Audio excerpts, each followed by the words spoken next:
எல்லாருக்குமே வணக்கம். Periods pain இது முக்கியமா நம்மளுடைய யூட்ரைன் மசில்ஸ் சுருங்கி விரியறதுனால ஏற்படக்கூடிய வலி தான்.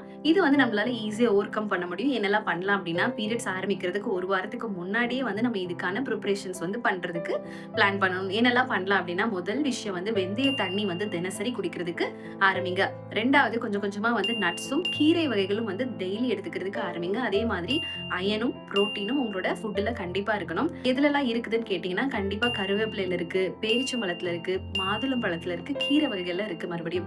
சோ இது மாதிரி எல்லா விஷயங்களையுமே ஒரு வாரத்துக்கு முன்னாடியே ஸ்டார்ட் பண்ணுங்க. அதே மாதிரி ஸ்ட்ராங்கான டீயும் காஃபியும் 1 வீக் முன்னாடி அவாய்ட் பண்ணிக்கோங்க. இது எல்லாமே கொஞ்சம் பெயினை அதிகப்படுத்தும். அதே மாதிரி பெயின் இருக்கும் போது என்னெல்லாம் பண்ணலாம் அப்படின்னா, கொஞ்சம் விளக்கெண்ணெய் தொப்புளை சுத்தி கொஞ்சம் மசாஜ் பண்றதுக்கு பிளான் பண்ணலாம். இது உங்களோட உடம்ப கொஞ்சம் கூல் டவுன் பண்ணும். இதனால பெயின் கொஞ்சம் குறையும்.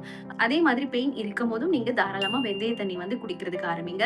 அதே மாதிரி பெயின் இருக்கும் போது கொஞ்சம் சுடு தண்ணி ஊத்தணும் பெயின் இருக்கக்கூடிய இடங்கள்ல வச்சுக்கலாம். இது நம்மளோட மசில்ஸ் கொஞ்சம் ரிலாக்ஸ் பண்ணும். இது மட்டும் இல்ல, நம்மளுக்கு ரொம்ப சிவியரா பெயின் இருக்கு, கண்ட்ரோல் பண்ண முடியல, இவ்வளோ விஷயங்கள் பண்ணியுமே பெயின் டாலரேட் பண்ண முடியல அப்படின்னா, கண்டிப்பா ஒரு அல்ட்ராசவுண்ட் எக்ஸாமினேஷன் பண்ணி பார்த்துட்டு எதனால இவ்வளோ பெயின் வருது அப்படிங்கறத கரெக்டா கண்டுபிடிக்கணும். அதே மாதிரி சரியான கன்சல்டேஷன்ஸும் மருத்துவங்களும் எடுத்துக்கிட்டீங்கன்னா கம்ப்ளீட்டா இதுல இருந்து வெளியில வந்துடலாம். ஆரோக்கியமா வாழ வாழ்த்துக்கள். லைக் பண்ணுங்க, ஷேர் பண்ணுங்க, கமெண்ட் பண்ணுங்க. கமெண்ட் பண்ணுங்க. Bye, thank you. Bye, thank you.